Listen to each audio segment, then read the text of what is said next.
नमस्ते दोस्तों, आज हम आपके लिए लाए हैं एक नया business idea, rice mill business.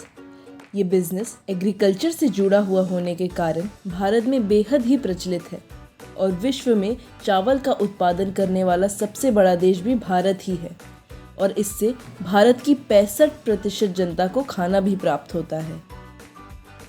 पर क्या आप जानते हैं, चावल जो खेतों से मिलता है उसे हम रॉ फॉर्म में अपने रसोई में इस्तेमाल नहीं कर सकते और इसलिए राइस मिल में इस चावल को उपयोग करने के लिए प्रोसेस किया जाता है।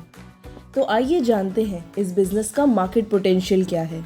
चावल का सेवन ज़्यादा होने के साथ साथ भारत ही वह देश है जहां बासमती राइस का उत्पादन ज़्यादा मात्रा में होता है और मार्केट में इसकी वैल्यू बहुत ज़्यादा है।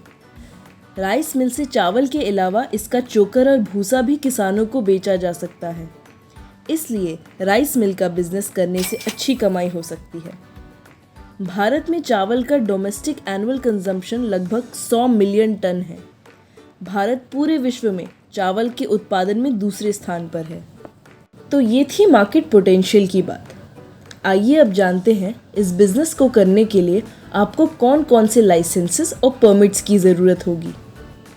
सबसे पहले आप अपनी फर्म का रजिस्ट्रेशन करवाएं। उसके साथ ही जीएसटी और उद्योग आधार में भी रजिस्ट्रेशन करवाएं। फूड लाइसेंस के अंतर्गत FSSAI लाइसेंस लें।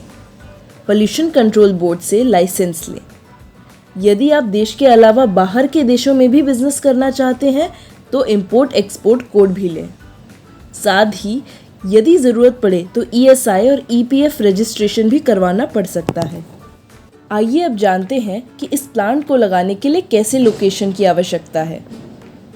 राइस मिल प्लांट लगाने के लिए आपको कम से कम 2000 से 3000 स्क्वायर फुट की जगह की आवश्यकता होगी, जिसमें आपके द्वारा खरीदी गई सभी मशीन, धान और चावल रखने के लिए गोदाम होगा। साथ ही आपको ध्यान रखना होगा कि आप जहां प्लांट लगाने जा रहे हैं वहां के आसपास के क्षेत्रों में भरपूर मात्रा में धान की पैदावार हो और किसान आसानी से आप तक धान पहुंचा सके। अब जानते हैं कि इस बिज़नेस को करने में आपको कौन कौन सी मशीनरी की ज़रूरत पड़ेगी। Cleaning machine, destoning machine, husker machine, paddy separator, rice whitening machine, polishing machine and grading machine. इसके अलावा storage tank, testing device, packing machine, weighing scale की ज़रूरत भी पड़ सकती है। अब बढ़ते हैं बिजनेस के सबसे महत्वपूर्ण पहलू की ओर, जो है पूंजी। राइस मिल बिजनेस शुरू करने के लिए आपको कम से कम 8 से 12 लाख की लागत लगेगी और इसमें 20% तक का प्रॉफिट मार्जिन भी कमाया जा सकता है। भारत में पैक्ड राइस सेगमेंट का सबसे बड़ा बाजार है, इसलिए इस बिज़नेस को करने में बहुत मुनाफा है। हमें उम्मीद है कि आपको हमारा ये वीडियो पसंद आया होगा। अगर आप किसी दूसरे बिज़नेस के बारे में जानकारी चाहते हैं तो कमेंट करके ज़रूर बताएं और भी ऐसे वीडियोस के लिए हमें सब्सक्राइब भी करें। धन्यवाद।